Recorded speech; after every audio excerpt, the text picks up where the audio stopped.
கந்தனுக்கு ஹரோகரா, முருகனுக்கு ஹரோகரா.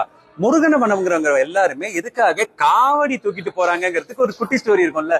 இந்த குட்டி ஸ்டோரியோட ஹீரோ யாருன்னு பாத்தீங்கன்னா முருகன் நினைப்பீங்க. இல்ல, இடும்பன்னு ஒரு பயங்கரமான அசுர குரு. அதுனப்பா அசுர குரு. முருகன் சூரபத்மன் தாரகாசூரன் எல்லாம் வதம் பண்ணார்ல. இந்த சூரபத்மனுக்கும் தாரகாசூரனுக்கும் ஒருத்தர் வில்வித்தையும் கடுமையான போர் பயிற்சியும் கத்து கொடுத்திருப்பார்ல, அவர் தான் இடும்பன் அப்படிங்கிற அசுர குரு. முருகன் ஒரு பீரியட்ல சூரபத்மன் வதம் பண்ணிடுறாரு.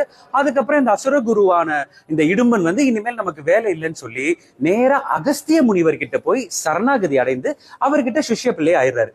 கொஞ்சம் காலங்கள் போனப்புறம் அகஸ்தியர் வாழ்ற பொதிகை மலை பக்கத்துல இன்னும் 2 மலைகளை கொண்டு வரணும்னு நினைச்ச அகஸ்திய முனிவர் என்ன பண்றாரு, இடும்பனை கூப்பிட்டு, எப்பா பழனி மலை பக்கத்துல சக்திகிரி சிவகிரி 2 மலைகள் இருக்கு, அந்த 2 மலைகளையும் அலேக்கா தூக்கிட்டு நம்ம மலைகளுக்கு பக்கத்துல வச்சுக்கலாம்னு சொல்லி இடும்பன் அனுப்புறாரு. இடும்பன் அங்க போய் எப்படி தூக்குறதுன்னு பார்க்கும்போது தன்னோட கழுத்துல இருந்த பாம்புகள் எல்லாத்தையும் ஒண்ணு சேர்த்து ஒரு பக்கம் சக்திகிரியும் ஒரு பக்கம் சிவகிரியும் காவடி ஃபார்மேட்ல தூக்கிட்டு போயிட்டே இருக்காரு. அங்க பழனி மலை முருகன் வராரு ஆண்டி கோலத்துல. அவரை பார்த்தோன்னே இடும்பனுக்கு ஒரு சிரிப்பு. எப்பா எவ்வளவு பெரிய ஆள்லாம் நான் பாத்திருக்கேன், நீ எல்லாம் என்னப்பா சப்ப பீஸ் போப்பா அப்படின்னு இருக்காரு. முருகன் அதுக்கு, தம்பி இரு நம்ம ஃபைட் ஆரம்பிக்கிறோம் அப்படின்னு சொல்லி ஃபைட்டை போட்டு இந்த இடும்பனை அங்க வதம் பண்ணிருக்காரு. அப்பதான் இடும்பனுக்கு தெரியுது தான் போட்டி போட்டது ஒரு சின்ன பையன் கூட இல்ல, அந்த தண்டாயுத பாணி கூட அப்படின்னு சொன்னோடனே அவர் நேரா முருகன் போய், ஐயா ஐயா மன்னிச்சிருங்கயா, எனக்கு இனிமேல் அந்த தப்பெல்லாம் பண்ண மாட்டேன், எனக்கு ஒரே ஒரு வரம் கொடுங்கயான்னு கேட்டோன்னே, என்னப்பான்னு கேட்டோன்னே, இந்த பழனிமலை பக்கத்திலேயே நான் இடும்பன் மலைங்கிற பேர்ல இடும்பன் சுவாமின்னு வணங்கப்படணும்னு. ஓகே ரைட் இருந்துக்கோ அப்படின்னு சொல்லிட்டாரு.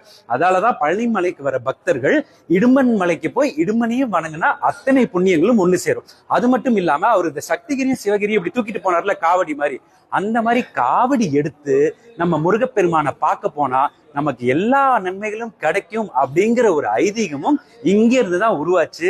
அதாலதான் மக்கள் எல்லாரும் இப்படி காவடி எடுத்துக்கிட்டு அற்புதமா முருகனை பாக்குறாங்க. அவங்க வேண்டது எல்லாமும் அவங்களுக்கு நடக்குது. இன்னைக்கு என்னோட படப்பிடிப்புல இப்படி நான் காவடி தூக்கவும் ஒரு அக்கா என்கிட்ட ஏன்பா நீ காவடி தூக்கியே முருகனுக்கு காவடி தூக்க என்ன காரணம்னு கேட்கணும்னா இந்த குட்டி ஸ்டோரி சொல்லணுங்கிற ஐடியாவே எனக்கு தோணுச்சு. அந்த அக்காவுக்கு நன்றி, என்ன பேச வச்ச அந்த முருகனுக்கு நன்றி, பார்த்த உங்களுக்கு நன்றி. நந்தனுக்கு அரோகரா, முருகனுக்கு அரோகரா.